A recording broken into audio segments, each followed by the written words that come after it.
Global Vasal mission number 460 TNPSC UPSC examination study program TNPSC group 4 and 10th standard model question answers. Very important part. Just read it and get highest mark in your examination. இந்த பகுதி மிகவும் முக்கியமான பகுதிகளாக இருக்கின்றது. நீங்கள் இதை கவனமுடன் வாசித்து பார்த்து கொள்ளுங்கள், கேட்டுக்கொள்ளுங்கள். டிஸ்கிரிப்ஷன் சைடில் இது அனைத்தையும் நீங்கள் கொஸ்டினை பிரிண்ட் அவுட் பண்ணி கொள்ளலாம்.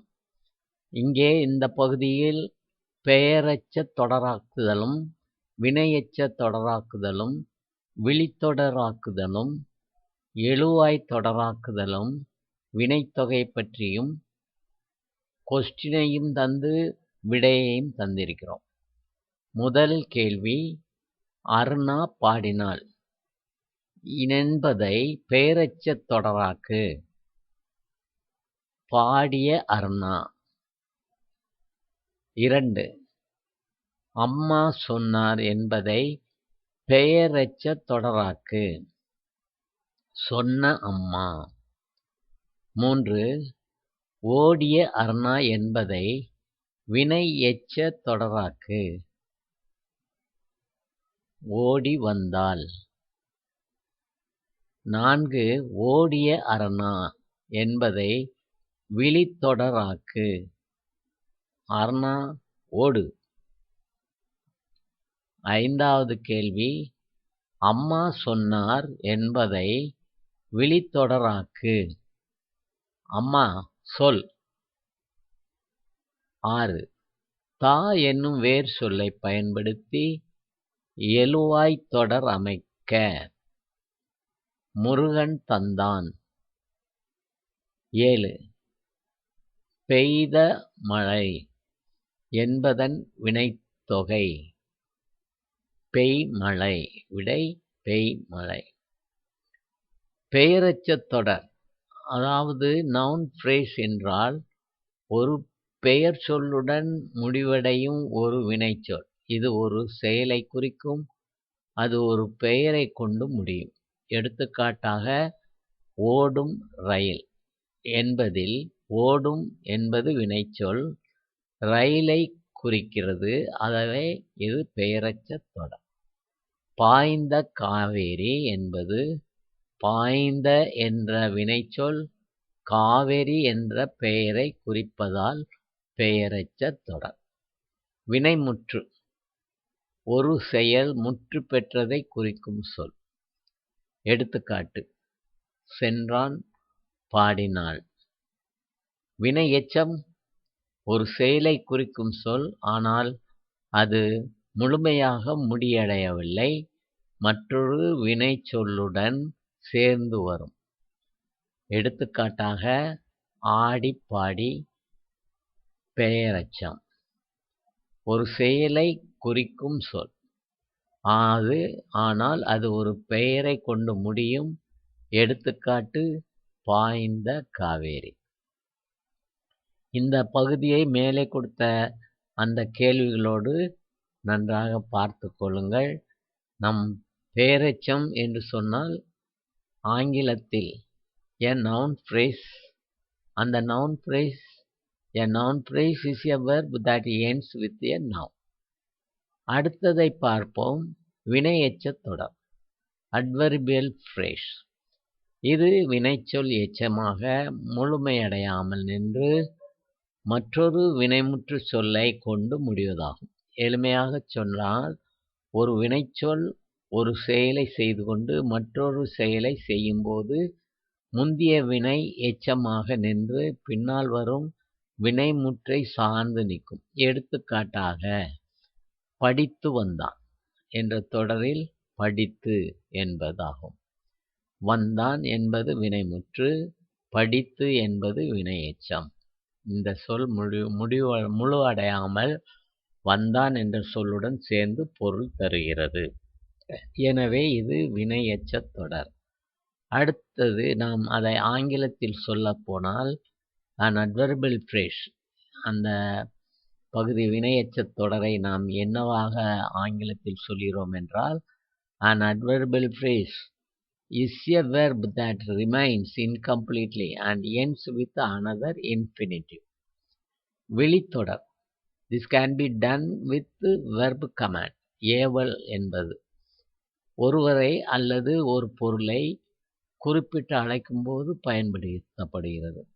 இது தமிழில் முக்கியமான இலக்கண பகுதியாகும்.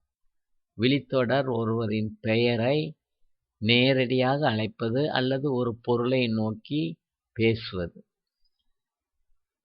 This can be indicating what they are doing or the place or the state in which they are located. எழுவாய்த் தொடர் என்றால் என்ன? எழுவாய்த் தொடர் என்பது ஒரு பெயர் சொல். அதாவது எழுவாய் என்றால் சப்ஜெக்ட், பெயர் சொல். ஒரு வினையையோ அல்லது பெயரையோ பயனிலையாக கொண்டு முடியும். பயனிலை என்பது ப்ரிடிகேட். இது சுருக்கமாக சொல்லப்போனால் எழுவாய்க்கு பிறகு பயனிலை தொடர்ந்து வருவது எழுவாய்த் தொடர். எடுத்துக்காட்டாக, மல்லிகை மலர்ந்தது என்ற தொடரில் மல்லிகை எழுவாய் சப்ஜெக்ட், மலர்ந்தது பயனிலை அதாவது ப்ரெடிகேட். அடுத்தது பார்ப்போம். கண்ணன் வந்தான் என்ற தொடரில் கண்ணன் எழுவாய் சப்ஜெக்ட், வந்தான் பயனிலை ப்ரெடிகேட். பறவை பறந்தது என்ற தொடரில் பறவை எழுவாய், பறந்தது பயனில்லை. இந்த தொடர்களில் எழுவாய்க்கு பிறகு பயனில்லை எந்த விதமான இடைஞ்சலும் இல்லாமல் வருகிறது. அதனால்தான் இதனை எழுவாய்த் தொடர் என கூறுகிறோம். வினைத்தொகை. வினைத்தொகை என்பது ஒரு பெயர் சொல். இது 3 காலங்களிலும், அதாவது இறந்த காலம், நிகழ்காலம், எதிர்காலம் இவற்றில் வரும் ஒரு வினைச்சொல்லின் தன்மையை உள்ளடக்கியது. இது பெயரெச்சத்தின் ஒரு வகை. இதில் விகுதியும் காலமும் காட்டும் இடைநிலையும் மறைந்து வினைச்சொல்லின் முதல் பகுதி மற்றும் நின்று பெயருடன் சேர்ந்து வரும். எடுத்துக்காட்டாக, ஊறுகாய் என்ற சொல் ஊறுகின்ற காய், ஊறிய காய், ஊறும் காய் என்று 3 காலங்களிலும் வரும். வினைத்தொகைக்கு சில எடுத்துக்காட்டுகள்: ஊறுகாய், ஊறுகின்ற காய், ஊறிய காய், ஊறும் காய். வீசு தென்றல். வீசிய தென்றல், வீசுகிற தென்றல், வீசும் தென்றல். Therefore, a verb is a noun that represents all 3 tenses formed by combining first part of verb and a noun. இப்போது 8வது கேள்விக்கு போவோம். ஏற்கனவே 7 கேள்விகள் தந்துவிட்டோம். இப்போது 8வது கேள்வி. எதிர்மறை. மீளாத் துயரின் எதிர்மறை என்ன? மீண்ட துயர். மன்றல் பொருள் தருக. திருமணம். அடிச்சுவடு பொருள் தருக. நடந்து வந்த காலடி தடம். அகராதி பொருள் தருக. அகர முதலி. 12. தூவல் பொருள் தருக. பேனா. 13. மருள் பொருள் தருக. மயக்கம். 14. அவிர்தல் பொருள் தருக. ஒளிர்தல். ஒளி தருவதற்கு ஒளிர்தல். அழல் பொருள் தருக. அழல் என்றால் நெருப்பு. உலா உவா பொருள் தருக. உவா முழு நிலவு. 17. கங்குல் பொருள் தருக. இரவு. 18. கனலி பொருள் தருக. சூரியன். 19. புயலுக்கு பின் எதிர்மறையாக தெரிவிக்கவும். அதாவது புயலுக்கு பின் எதிர்மறை, புயலுக்கு முன். 20. பெரியவரின் அமைதி எதிர்மறை, சிறுவனின் அமைதி. 21. அருகில் அமர்க எதிர்மறை, அருகில், தொலைவில் அமர்க. மறைத்துக் காட்டு எதிர்மறை, வெளிப்படையாக காட்டு. 23 கொடுத்து சிவந்த எதிர்மறை கொடுக்காமல் சிவந்த.